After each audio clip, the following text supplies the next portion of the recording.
Hey guys, David Vos here. Oh man, it is so hot. I mean, for where I'm at, it's really hot, and I'm sure it's a lot hotter wherever you're at. Likely. I know most places get up over 100 degrees and stuff, and I heard some ungodly temperatures were going on over in Africa right now and Saudi Arabia and places. But I think it's like 90 here. So I hope you're someplace cool. Looks like we're going to have some really hot weather for a few days. And then I think we might end up, maybe getting some floods and rain. And a lot of things are going to start happening. They're poised to start the war. And they're making threats everywhere. And I do believe it's a theater. I think they're planning on war, both sides. And I think they're going to use Russia to be a big army, and China will probably join them at some point during the tribulation eventually. And there'll be a lot of death in the Middle East. I don't think the war is going to reach America in the sense of troops on the ground here, other than there might be a few bombs lobbied across the ocean in one of our cities or more could get hit. That really popular scientist guy, the black guy that's always on your feed telling you about science, I forget his name. He says we don't have to worry about radiation anymore, that the modern nuclear weapons have nothing to do with radiation. They'll just be big bombs. So if you're out here in the wilderness like where I'm at, they're probably not going to waste $1 billion bomb on just little old Davy. So we're probably safe. They're going to use these bombs strategically. Maybe if they were going to knock out one of our cities, it would probably be New York or Washington or something. But there will be what I think is civil war and a lot of trouble, famine, pestilences, lots of things going on. But today I don't know again exactly what we're going to talk about, but I did want to clear up a couple of things. I've been doing some research because I've had a pretty good idea who these biblical deities were, although there's lots of questions. It's not like a stencil. You can just take Greek mythology and just put it over like a wax paper, just put it over the picture underneath and see right through it and match them up. Ultimately, I do think that they should be pretty matched. But it's hard because even in the Bible, sometimes it'll say somebody's the son of somebody, when he's not really his son, he's his grandson or something, or just in the lineage. And in the Greek mythology, you've got the 12 Titans and you got 12 Olympians. In both cases, there are males and females. Now, if you were to overlay that to our 12 tribes of Israel, say, well, they're all 12 males. How does where's the 12 females? Well, they're there, and I'll show you that. And I've known for some time that we were talking about the Ogdog and the Enneads. Now, Enneads means the 9. The Ogdog means the 8. Those are the 8 people that were before the flood and survived the flood. Noah and his 3 sons. And Noah had a wife, and the 3 sons had wives. And that makes 8. That's the Ogdog. And the Enneads were the ancestry from Adam down to Lamech. Lamech being the last one in that line because he had Noah, and Noah was included in the Ogdog. So that's the Egyptian. But now we talk about the Greek deities a lot, and we can mix and match them. But it seems like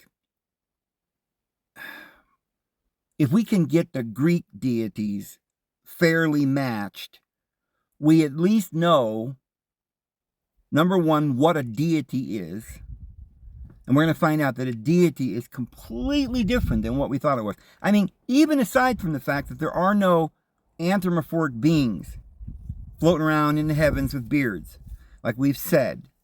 And so therefore, this divine being we call God,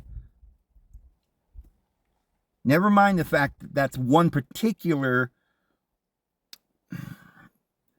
beings in the Nordic pantheon, which isn't really even the divine almighty or the any of the chief of the deities or anything like that. He may be one of the deities, this god. He comes from the Labardic Godin, which is the other Visigoth and Nordic Gothic deity called Odin or Woden. And he's not the supreme deity, certainly not the Father of our Lord Jesus Christ. But anyway, we today have accepted this concept that God just means the divine being. Like there's only one, the Father of the deities. Well, that doesn't even match, because in Greek, you've got Father Uranus and you've got Father Zeus. You've got Father Saturn, and they're all three different. Saturn is the son of Uranus and Zeus is the son of Saturn. Who are these deities that have children? This concept's in our Bible. Jesus is the son of deity, but his father's not the same as the Judean father. He says, your father's the devil. So it's very complicated. But as we've said, Uranus goes back to this Anu or Noah. And we stand by that for several reasons. He was in this world that we found in the Bible, the word world there is the aeon. And in this present age that starts in the middle of January, we start with Janus or Anu. In Greek, he's Orano.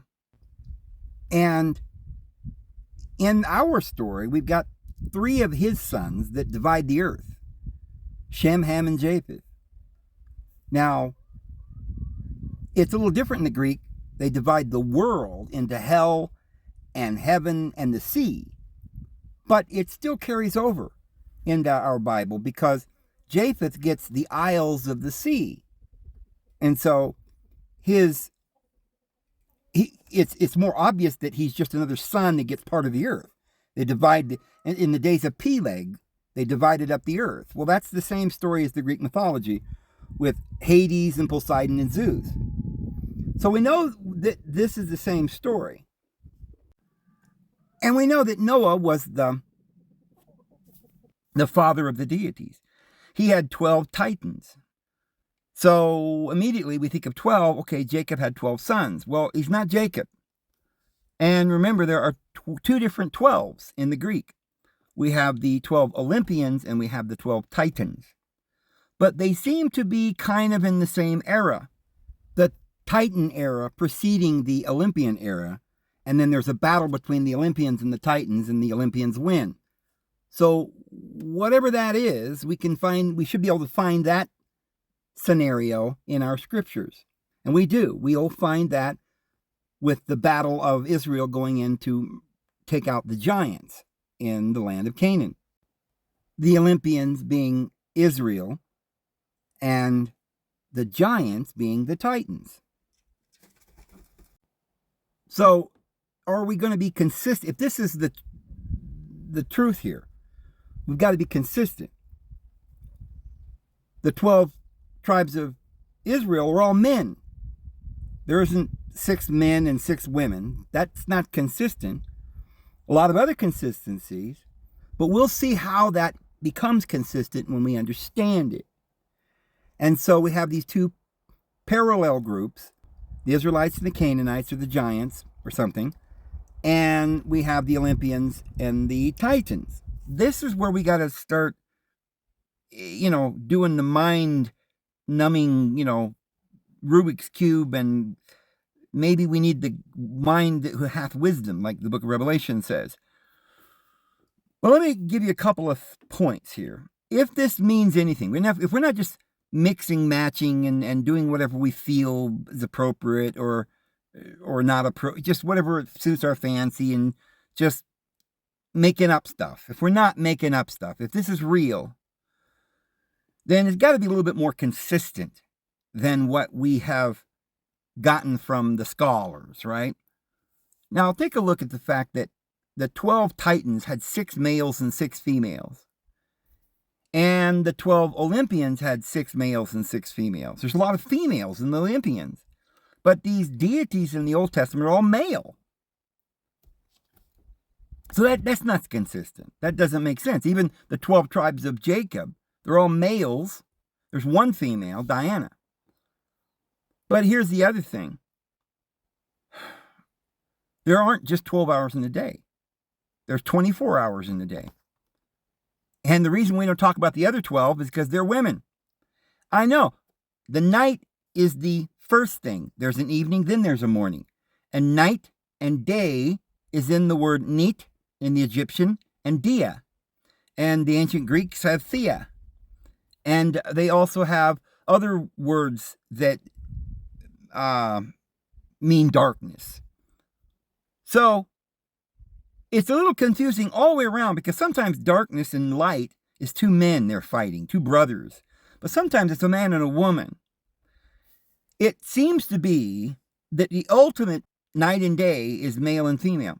And the first is the female and the second is the male. And even in the New Testament, the Apostle Paul says is that even though man was the one who gave his rib to make Eve, and so therefore Adam was formed first, then Eve, but so the woman is not without the man, nor the man without the woman, because later on, after that point, every man comes from the woman and her womb.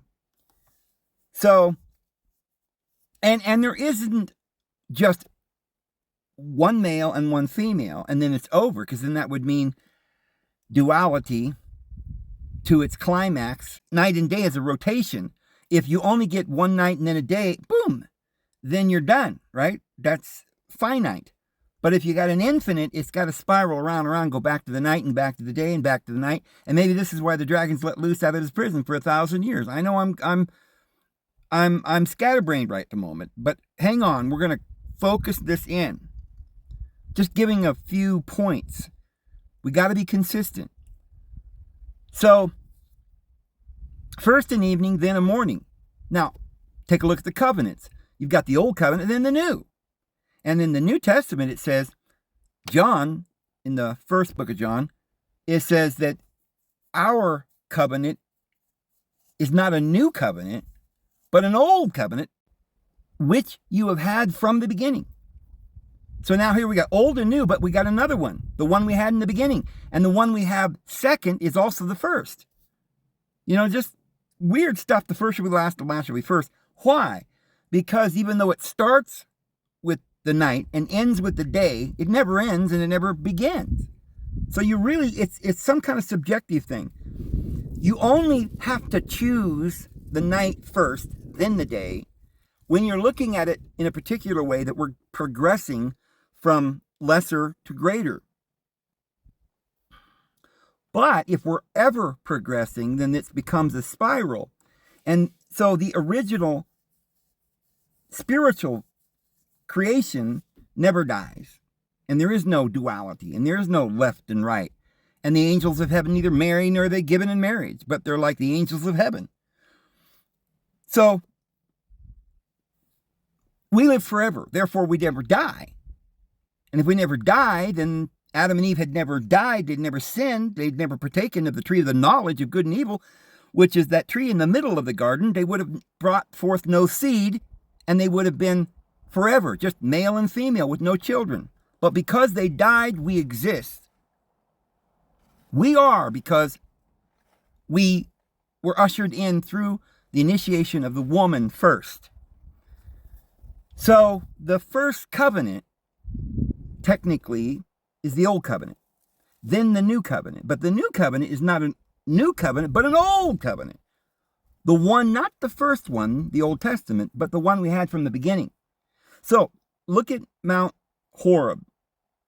The children of Israel go up to Mount Horeb. Orb, or light. The mountain of the true deity. And they see a blinding light, which is so blinding, they say to Moses, put a veil over your face. We don't want to talk to the light. It's too bright. We don't want love. We can't handle that. We want vengeance. So make a priesthood, and you go talk to the deity, and you come back and tell us what he said, interpret it for us, and make a priesthood. Well, that was the light, but they rejected it. So they got the covenant that we call the Old Covenant, which is the law, the golden calf in the fire, Molech, the tent of Tawan, and we're going to talk about Chiwan, and how some translate that Saturn and who that deity is. It's Yahweh, but we'll get to that in a minute. So the Old Covenant wasn't the first. The first was the New Covenant, but they rejected that. You see, the New Covenant, or the Christianity, covenant of grace and love, was really the covenant that was offered to them first. And so in the greater scheme of things, this is a parable. The eternal is always present. But we reject the eternal. We fell. We partook of the knowledge of good and evil, duality, in order to become like deity. And go through a classroom. And through sin, there is death. And through this maze and ignorance becomes understanding, enlightenment, exaltation, and glory. And we're changed from one glory unto another, even as is done by the Lord. But I say all that because you can't pin down who's the greatest. We talked about the movie, the Conan, the Barbarian.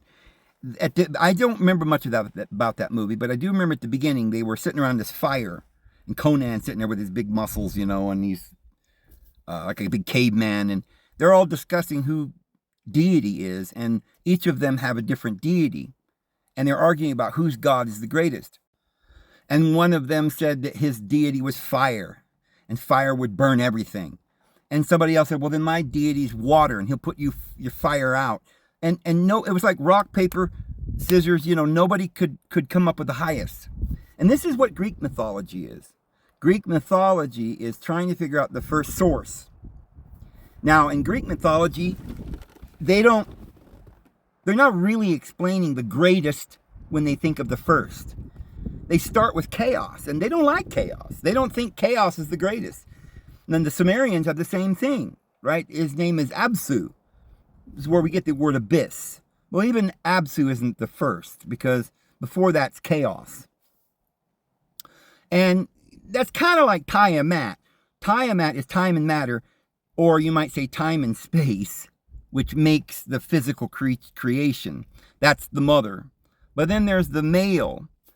But every one of these individuals starts off with something like time and matter and the void or chaos.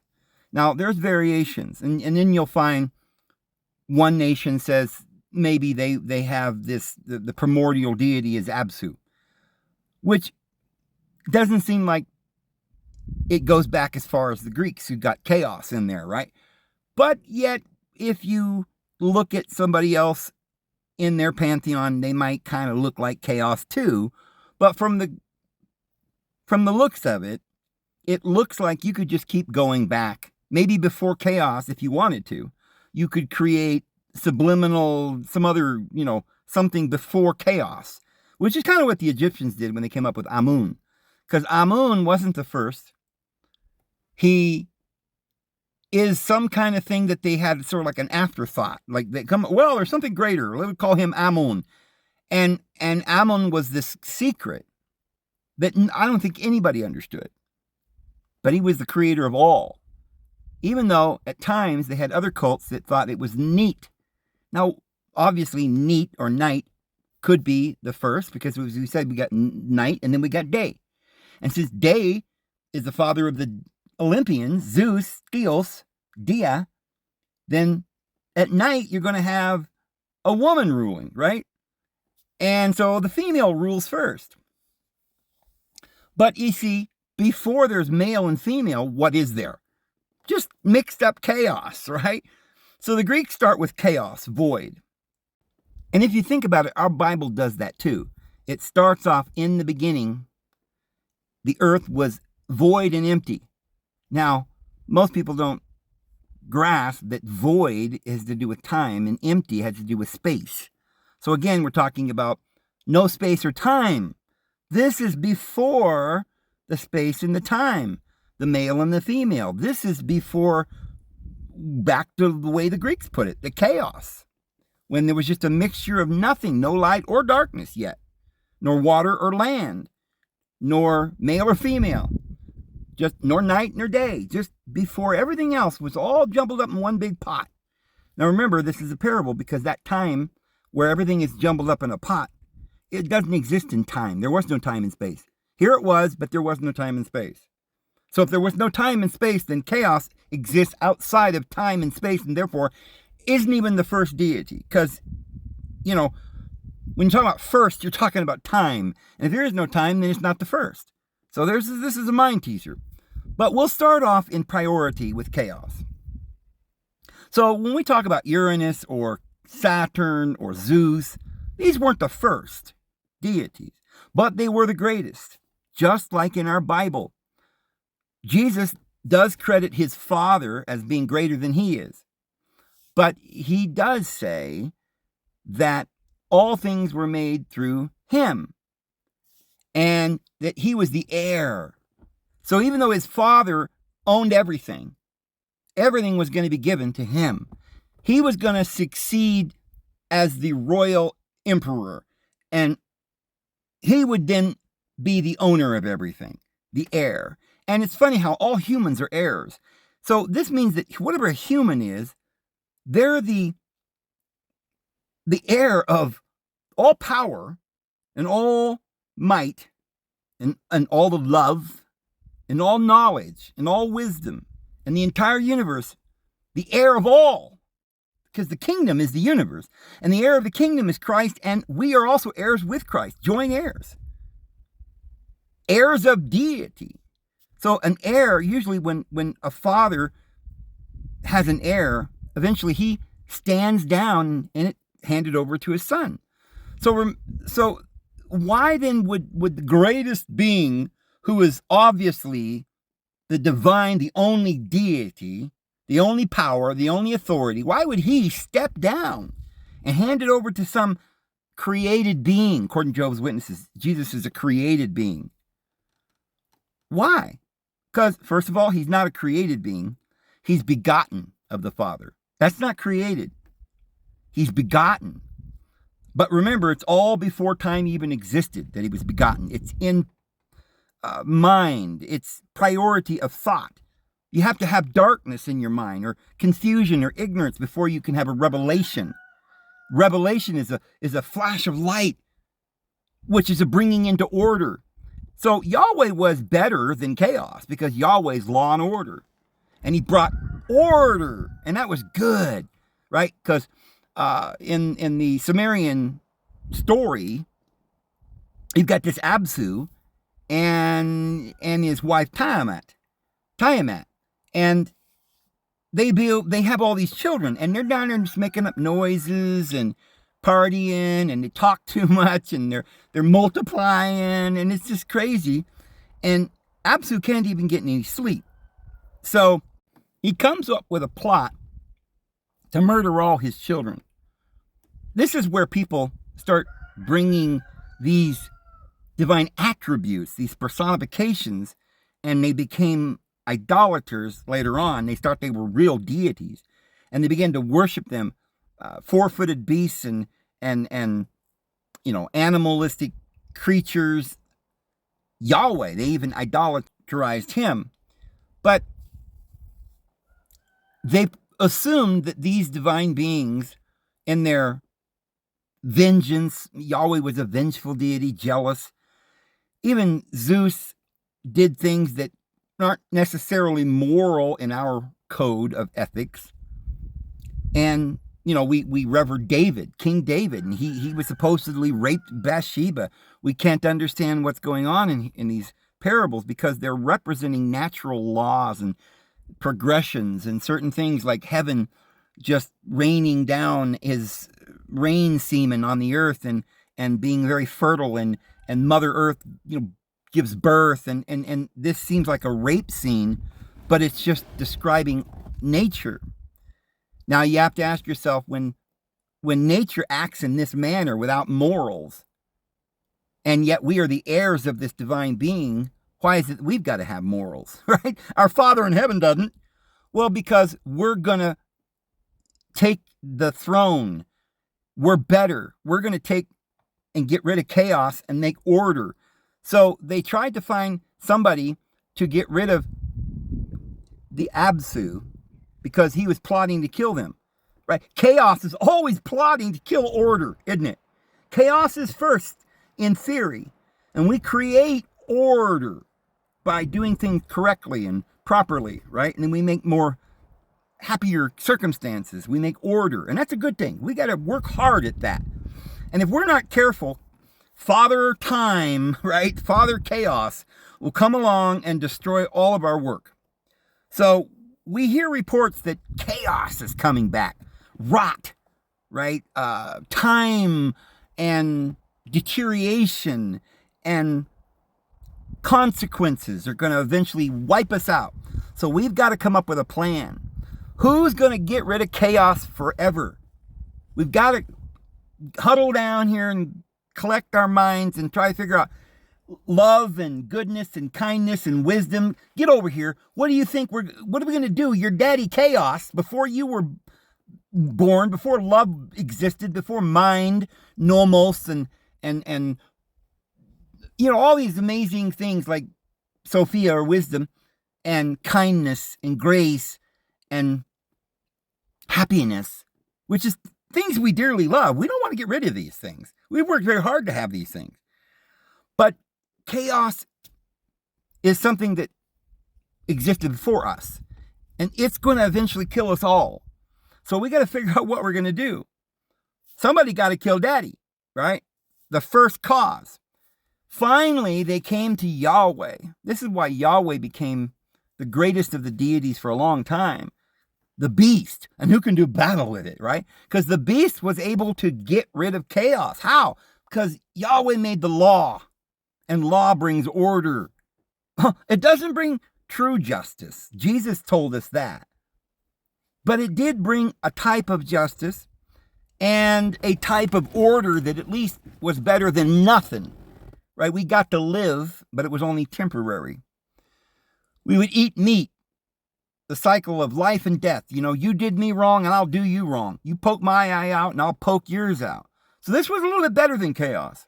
So Yahweh comes along on day 2 and he makes man the eternal existence. Remember, the first covenant always existed in reality, because all of us can't possibly ever die. All of this talk about chaos and life and death and birth, and it's all an illusion, because we've always existed. There is no time and space anyway. We're all in this heavenly bliss for eternity, or where there is no time, right? But once you get time into the mix, remember, Chronos is chronology, and before him, you have Anu, annual, right? And it has to do with 12 and the hands of the clock, and again, chaos is a little like time, because it's just like everybody gets a turn. Something produces something else, and then you look around and now it's evening, then it's morning, and then it's night, and everything's changing. What we want to do is, beyond time and corruption, have immortality. But we also want to have all the fun too, right? We don't want to just live back here in chaos without our bride Sophia and love Aphrodite and all these wonderful, beautiful, beautiful, lovely creatures. I mean, Zeus loved these women. Oh, and I wouldn't blame him. Well, we just can't let them go, right? So we've got to find a way that we can get rid of chaos, but still have duality and pleasure. So Yahweh comes along, and it's the lower ego. It's like the conscious mind. We're learning things. We're full of pride. We're like, I am, and there is none else. We don't know that we can progress for infinity. So we're in a little bit of a delusion, and we want justice and vengeance. We want pleasures. We want Yahweh, who says, I create good and evil. So Yahweh comes along and makes law, but that's not the greatest. Because then Jesus comes along and Jesus says we're going to have grace. Now, think about what Jesus is offering. All things common. Tell that mountain to be moved, and it will. Bliss, eternal life, pure white robes that never get dirty, right? Harmonious harp playing that would pacify all the angels of heaven, and they'd be singing holy, holy, holy. No more death, no more crying, no more tears. A golden city with glass windows and chandeliers and emerald towers and lapis lazuli steps and basalt pavement, pearly gates. And this is this ultimate amazing thing. But it never comes. We're still looking forward to it. We have to do something. We have to let go of mother, brother, sister, lands, and fields in order to follow him. So this is another ideal. In a reality, we're always under the law of Moses. Because Yahweh says, my laws are for eternity, forever. My judgments and my statutes, they're holy. Even the Apostle Paul says that it is good and holy and forever. Jesus said, think not I came to destroy the law and the prophets, came not to destroy, but to fulfill. So you see, you can't do away with duality. Duality has an eternal kingdom. Hell is forever, and the worm doth not die, and the fire is not quenched. The problem is that you can wake up and see that it's all an illusion, and you can live in this blissful kingdom, but then you might get bored of just doing nothing, right? No hanky-panky, no children. You know, for a while, you might want to go to a kingdom where they don't have kids and they don't bother you. Daddy, daddy, daddy. You know, they're just bothering you all the time. They want to do stuff all the time, and they want to know stuff. And you got to constantly, you know, be putting their clothes on and giving them baths at night and tucking them in the bed and telling them bedtime. This is a lot of work. You know, sometimes you just want to go on vacation away from all the kids and sit there on a boat and drink a margarita and let the waves rock you to sleep and just go to sleep where there's no, just a dream world, right? But, you know, even in that dream world, or maybe it's a paradise or a blissful world that you're in and you're just having the greatest time, but bam, you wake up and you're like, oh, wait, I got responsibilities. I got to go back down there and help the people in hell. So, man, the people in hell, there's always people down there. And, yeah, we could go on to this blissful place, but we want to go back and save our brothers and sisters. And we don't mind because, you know, in a sense, every time we go into this realm of judgment and duality and, you know, there's things we love down there, right? There's things that we want to redeem down there. We've already condemned the Canaanites. Okay, they're gone. We got to get rid of them. The law says they're bad. But wait a minute, man. Look at that beautiful harlot, right, with her little red scarf out the window. She's a pretty girl. You know, Joshua, the king, maybe should marry her. Because, you know, it's like the mind is pristine, but the mind is in love with beauty, form. And form is material and sometimes leads to folly. So this is an endless, crazy divine comedy. So in the scheme of things, what is our Bible talking about? See, we're not like those Greeks who think that everything starts from chaos and ends with some kind of Zeus and the primordial Olympians conquering the Titans and then go to some Elysian islands and lay around and drinking martinis forever, right? No, we know that this is real.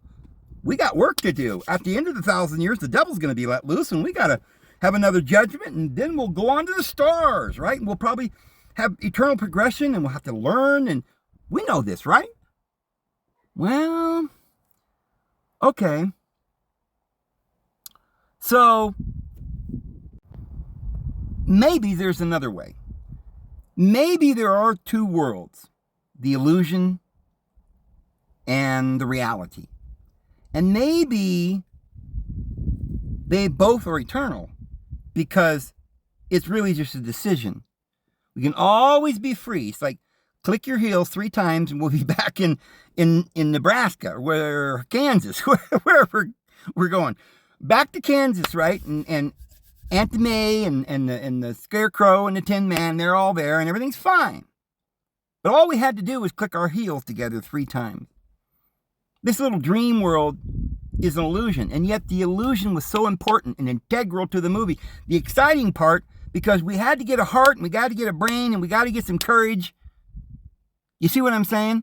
But we can always go back to the infinite reality, right? That doesn't need to do anything. We're all loved.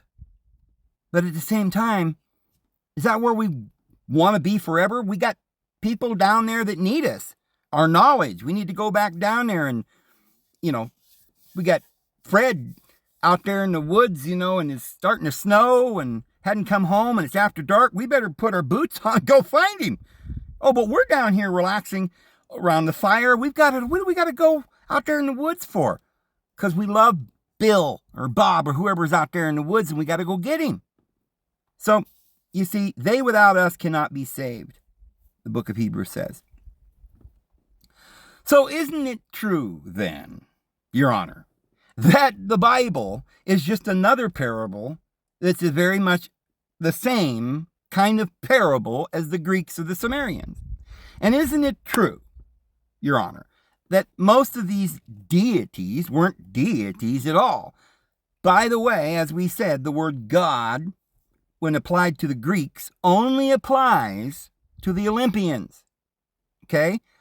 And before the Olympians, there were Titans, and there were the primordial beings, and there were like nymphs, and there were all kinds of 100-handed ones, and cyclops, and various creatures, and fairies galore. And they weren't called gods. So what is a god after all? Well, gods came way down the road. And then even after the gods, there were demigods. Did you know that Noah was 500 years old, began to build the ark? When the flood came, he was 600. And did you know he lived another 350 years after that? So that means that there was a man on the earth after the flood, during the time and the age in which we live, that lived 350 years. But no, wait a minute. That makes him 950. So he lived to be the same age as his predecessors before the flood. I mean, Adam lived to be 930. So he outlived Adam. So evidently what the Jehovah's Witnesses told us and some other Christians, that after the flood you couldn't live that long, is not true. Because Noah, even after the flood, lived as long as his father Adam. So what about Shem, Ham, and Japheth? Because remember, they lived before the flood too. And they were only 100 years old when the flood came. Did they live another 800 and some odd years? Well, the Bible doesn't say how long they lived. Well, I'm going to tell you something. These gods, Uranus, Kronos, and Zeus, they were the father of deities because they weren't the primordials, they weren't the chaos, they weren't the people in the Garden of Eden, they weren't the ones before the flood, they were not the demi-deities, they weren't the mortals, but they were like immortal, they were like deity, they lived for a long time. They lived in another world. They came on a boat and landed on the earth, or Ararat, same word, Eretz, hearth, and the boat is a symbol of the creation that we live in, and all the animals in the boat Noah is Anu in the Sumerian, Greeks Uranos, and he has 12 kids. But that's not the Olympians. They're titans. And remember, 6 of these were males and 6 were females. So that's only 6. And if you got a wheel, you have 6 houses on the top and 6 houses in the bottom, and you find out that there's a war between the Olympians and the Titans were thrown down. Only 6, not 12. They had 6 wives. Yeah, there were 12 of them. 6 males, 6 females. But there were only 6 houses. And they were the ones that were in the sky, ruling. And then they were thrown down. How were they thrown down? Well, the earth rotates, right? It rotates, and all the astrological signs that were on the top go down to the bottom. Zeus led up the Olympians, and they were down at the bottom of the wheel, and they fought with the Titans at the top of the wheel, so this took thousands of years. These weren't necessarily humans, were they? Neither is chaos. However, in our Bible, we have such a person that they considered the personification of these things. Uranus, or Noah, means the heaven. And, Anu, they claim in many dictionaries, means height, heaven, sky. But interestingly enough, our word analogy comes from it, an anomaly, and the word analog and annual. Why is it? They have told us falsehoods about the names and what they mean. For instance, Abraham, they say it means a father of a multitude or something. Well, I'll tell you the truth about what it means. Ab is father, and they get that right. Okay, then it's Ab, Ra, Ham. Ra is light, and Ham is darkness. So Abraham is the father of light and darkness. Well, who could that be in the Greek? Well, Kronos, or Saturn, that's the Latin, and Kronos is the Greek, is the son of Uranus. So who's the son of Noah? Well, there's lots of kids that we could pick, but Saturn castrates his father Uranus and takes the firstborn position, becomes the ruler. Well, perhaps that rulership should have gone to Shem, but Ham saw his father's nakedness and usurped or castrated his father's genealogy. And so Ham, or Cham, became Chiun in our Bible in Acts chapter 7, Taiwan, or also Moloch of the Canaanite pantheon, which is where we get the Melchizedek, Molech Zadok priesthood. So this then is now a fallen kingdom. He's usurped Noah's authority, and Nimrod, his son, takes over, and this is Babylon, and this is the world that we live in, this present fallen world, and that's Saturn. But later on, Abraham is given this grand honor of being the father of a multitude of nations, and is given a promise. And so Abraham then is the Greek Zeus, and becomes the father of the Olympians. Now, there's a lot bigger story here that we could get into, but we're not going to have time. There's a lot to do with how Shem and Ham both ended up combining, and this Melchizedek priesthood came from Naamah being married to a descendant of Shem. But this is also talked about throughout, where Abraham made a covenant with Abimelech, which is Abi-Molech, and this Melchizedek, which is Melech Zadok, Molech, righteousness, this priesthood. And it's tied in with the fact that the children of Israel carried the tent of Molech, as it says in Acts chapter 7. And that then, that Molech goes back through Lamech and Naamah back to Cain. And the woman seed, the harlot, has to be redeemed. And like Mary Magdalene, now we keep saying it's a temple prostitute. It really isn't a temple prostitute. That word in Hebrew means holy. The kodesh, or the harlot, that's not, they're translating it harlot, but it's just a temple priest, She's not a harlot. She may actually be a virgin, but it's a holy woman. That's what it means. It doesn't, look that up in the Hebrew. It does not mean prostitute, harlot.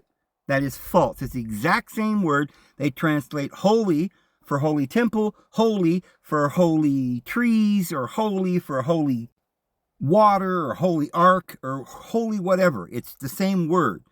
This is not a harlot woman, but a holy woman. It's just mistranslated, and so is Mary Magdalene, a holy woman. The only reason that she's frowned upon is because she's a Canaanite, and they just don't understand. But Judah married Tamar the Canaanite, Joshua married Rahab the Canaanite, and all of them married this woman from the line of Cain, which is the redemption of the body, right? That woman was the body of Christ. And that's also the daughters of men through Cain, who married the sons of Elohim. We've talked about that. And we've also talked about Cham, which is Ham, we pronounce it. But this Cham or Ham is also, in many scholars' opinion, the Hebrew word that others would translate Saturn. Now, Yahweh was that deity that they worshiped, who many believed is the deity Saturn, because Satan and Saturday, Yahweh revered Saturday. That was his holy day, and that was his day of the week. Like today we have Friday, which is the deity Freya, and Saturnalius is Saturday. It literally means the day for Satan or Saturn.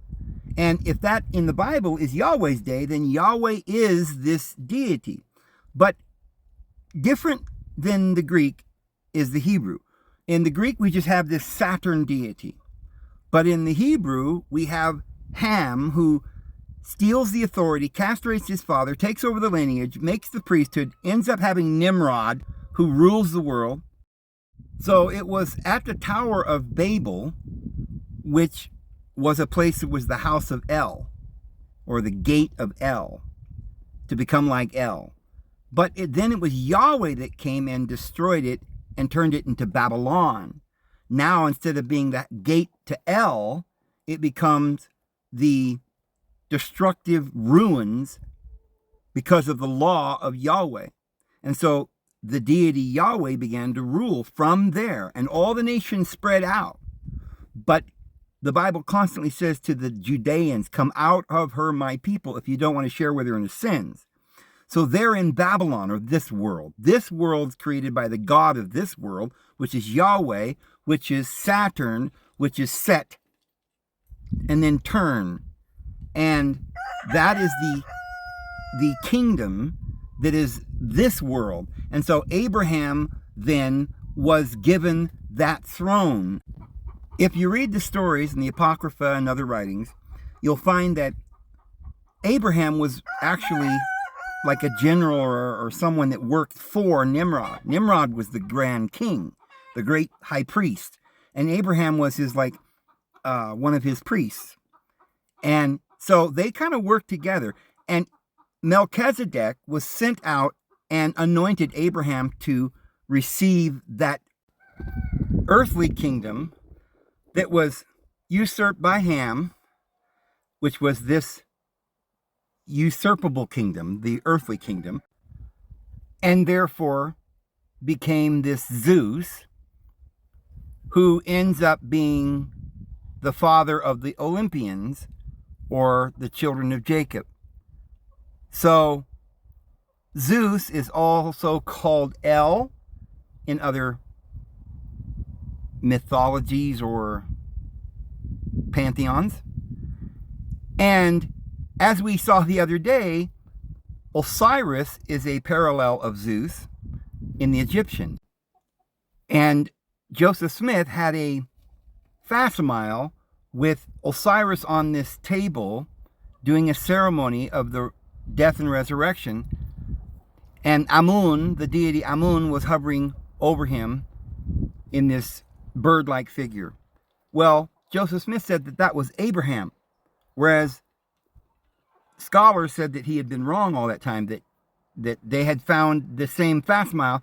And in the text, it actually says that the man on the table was Osiris. But Joseph Smith said it was Abraham. Well, then, in 1975, they discovered another fast mile, the exact same fast mile with the same picture. But in that one, they showed right in the engraving on the fast mile that the man that was lying down was also called Abraham. So Abraham and Osiris is the same person. Therefore, Abraham is Zeus and Abraham is El. These are all parallel in the pantheon. So Abraham then is this great Zeus, the father of Olympian deities. Now, the rabbis tell us that Noah was married to Naamah, the great-great-great-granddaughter of Cain, daughter of Lamech. Noah and Naamah had fathers called Lamech. It's interesting. But Naamah, Cain's line, gets through the flood because that's the flesh. So you've got these two sides, the spirit and the flesh. And there's the two lines from Cain and from Seth. And they both get through the flood. These individuals are like divine beings. If Noah lived to be 350 years and lived to be 950 years altogether, then what prevented his sons, Shem, Ham, and Japheth, from also living to be 950 years? And they were only 100 when the flood came. So they lived 850 years after the flood. And nobody can deny that that's not true. And why wouldn't they? Because they are the divine deities they call the gods. They weren't the primordial beings. They weren't what came after, the demi-gods, but they were the gods. And the gods were not the original, like Tiamat and Ra and these kinds of primordial beings, and Amun. But these deities are heirs of these other deities. They're going to have a battle and defeat their predecessors. The Olympians are going to defeat the Titans. So the Titans were great giants with 6 fingers and 6 toes. They were in the early part of the Bible. As they were going into the land of Canaan, they had to get rid of these giants with 6 fingers and 6 toes. The 6 fingers and 6 toes is the 6 houses that were at the top of the wheel that had to be defeated and thrown down into Tartarus. Now, who is the one that defeated them? Zeus. And who is Zeus? Zeus is the son of Saturn, or Kronos in the Greek, and Kronos is the son of Uranus. Well, Uranus is Noah. He was a god, right? He lived 350 years. I mean, come on, all the mortals were just living 90, 80 years, 70 years, 60 years, 30 years. And they saw this guy who was like some immortal being. He never died, 350 years. But look at Shem, Ham, and Japheth. They lived 800 years. Long past Abraham. And so this Melchizedek, who had neither beginning of days nor end of life, came and probably was Shem or something, and anointed Abraham and said, I'm going to make you the father. Now, there's not very many of these humans that were ever called father. You know, you've got Father Noah, Father Adam, you've got Father Abraham. But the rest of mankind are just people, right? Maybe Father David, but we don't ever say Father David. We say King David. And King is the son of the father, right? But Father Abraham is Father Abe, Ra, Ham. Ham means darkness, because Ham was dark-skinned. And Ra means ray or light. And so Abraham is father of light and darkness. Well, his father was who? Everybody knows that Abraham's father was Terah, but that's not how you look at it, right? Terah was just some guy in the middle of the lineage. The one that stands out was Noah. Noah was the father of all the gods, okay? Because he's Father Noah.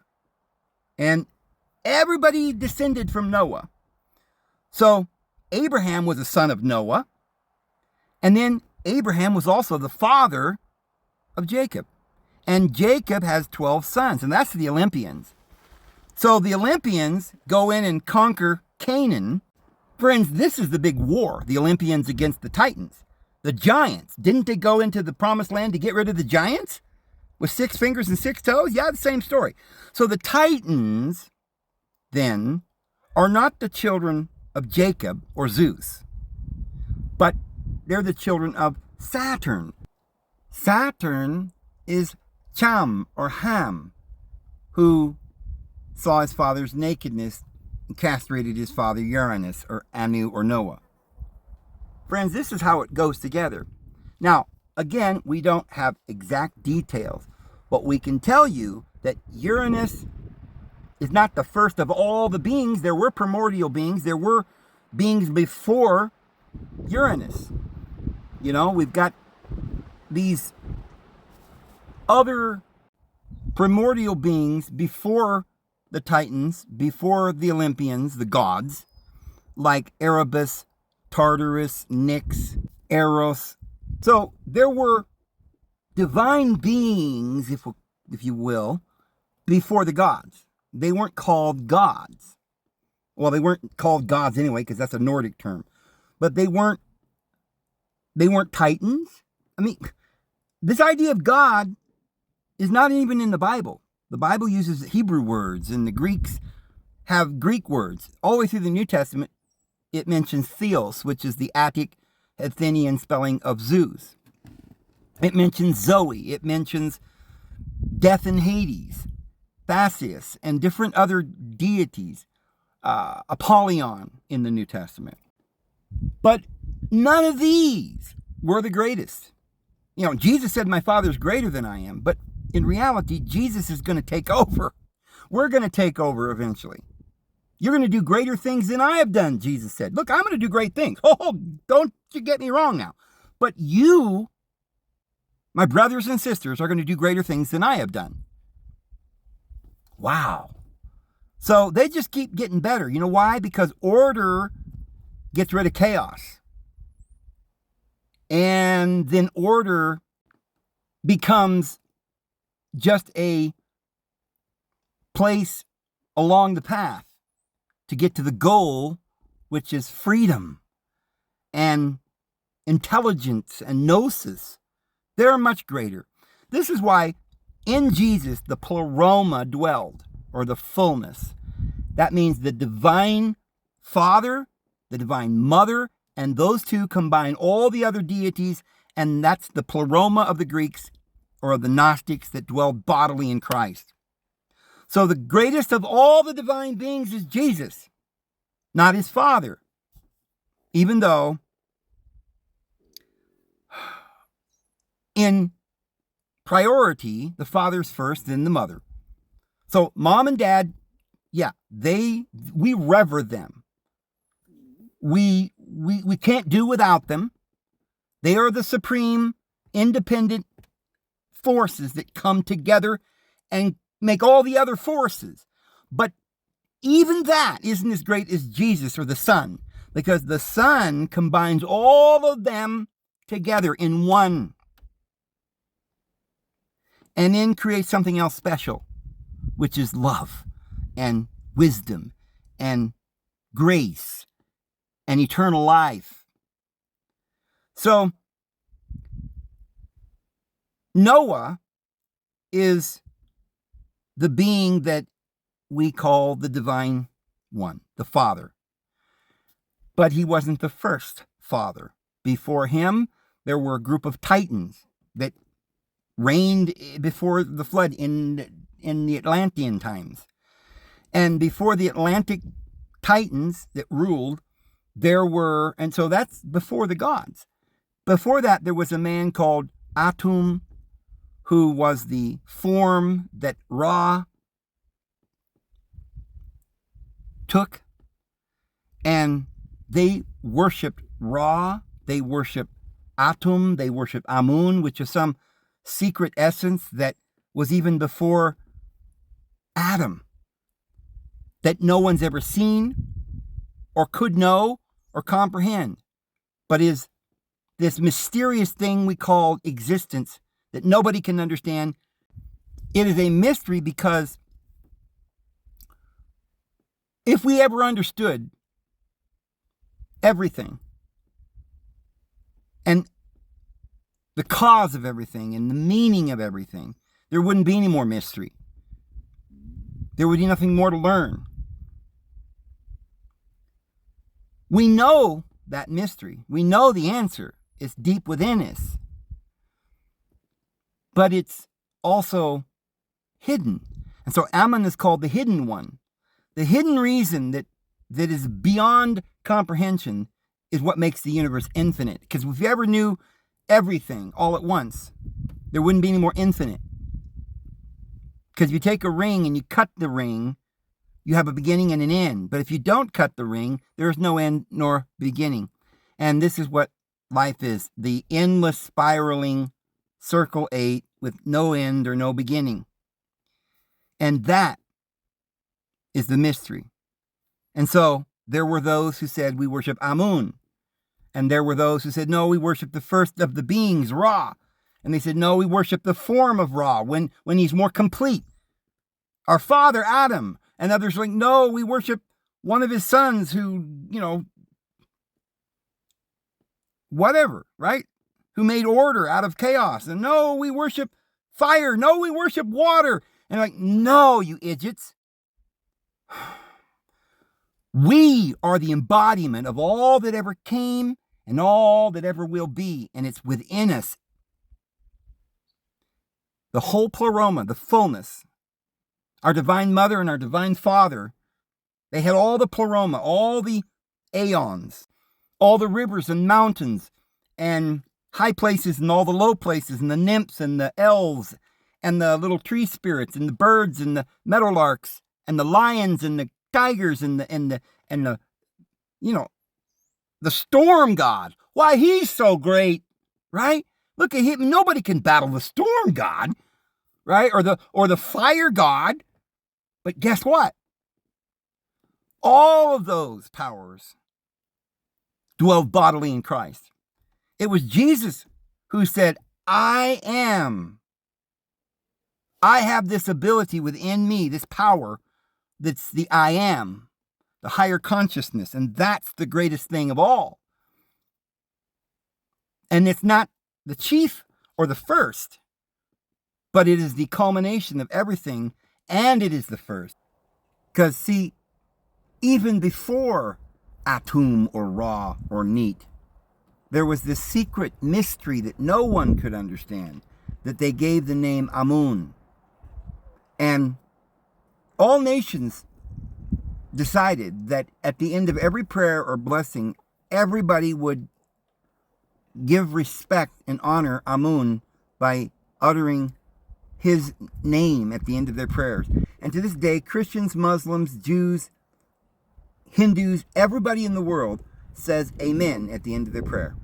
And the Bible tells us that we will say our prayers and blessings in the name of Jesus. And Revelation chapter 3 tells us that Jesus and Amun is one and the same. He is the one who is the first, he is the last, and he is the one who is coming, the Christ in you, the hope of glory. This is the great mystery. It is man, the Son of Deity, the Son of Man, and I am the truth and the way and the life. No man cometh unto the Father but by and through me. The truth is the only way. And the truth didn't start off being the reality to us. It was the goal that we were seeking, but we didn't have the truth. First we had the ignorance. First came the night and then the day. Even though there could never have come a day without the day having always existed, it just needed to be manifest. So, this is the story of the Bible. And it's the story of the Greek mythologies, and it's the story of the Sumerian tablets and the Egyptian hieroglyphs. Anu is Uranus, and Kronos, or Saturn, is Ham. The Bible tells us that Abraham was the son of Uranus, or a great-grandson of Uranus. And even in the Greek mythologies, Zeus is not necessarily a son of Saturn, but actually a son of Uranus. And Zeus, or Osiris, is Abraham. And Zeus is the father of the Olympians, and that's the 12 tribes of Jacob. And from there, we have all of the various nations who can trace their genealogies from their royal bloodlines, whether it be Rome or Greece or Europe or Africa or China. All of their royal bloodlines all eventually go back to Zeus, and Zeus goes back to Uranus, and Noah goes back to Adam, and Adam goes back to chaos before the world ever was. But before the world ever was, the whole entire family existed in some kind of a eternal felicity, never ending, never dying, never being born. Because that truth is eternal. That is the reality that we have access to. It's another realm.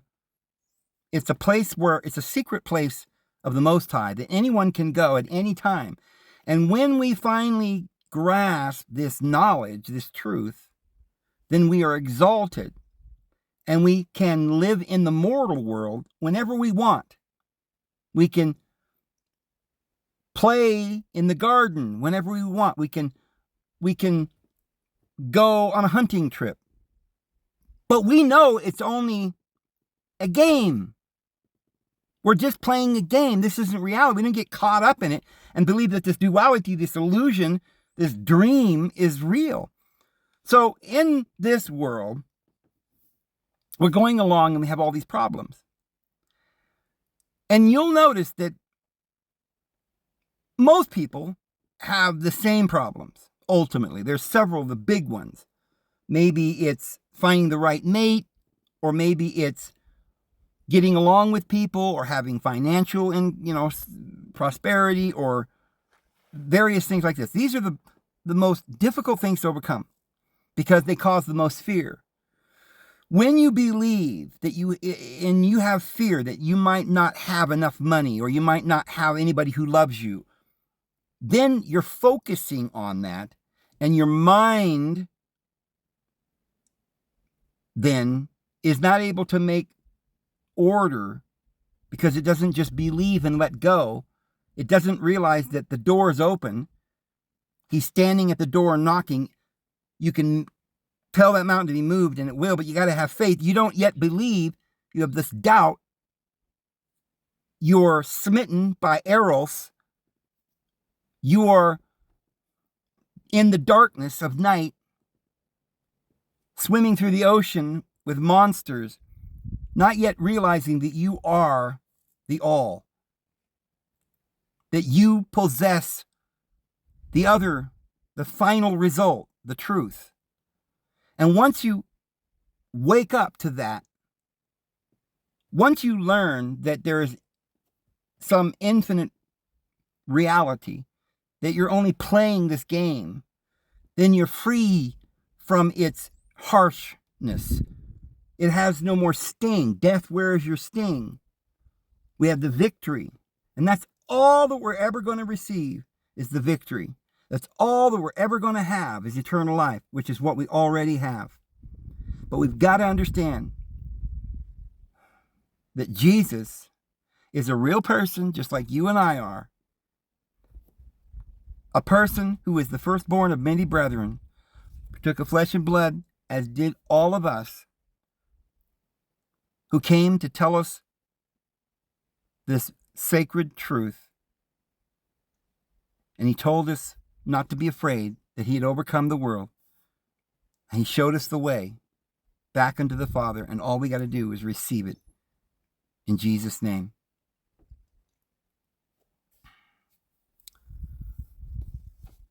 Well, I see we've gone over an hour now. We're going to have to close for now. I just rambled for an hour, and I hope that what I was saying makes sense and is a way to help you on this path of understanding so that you can put this stuff together in your mind.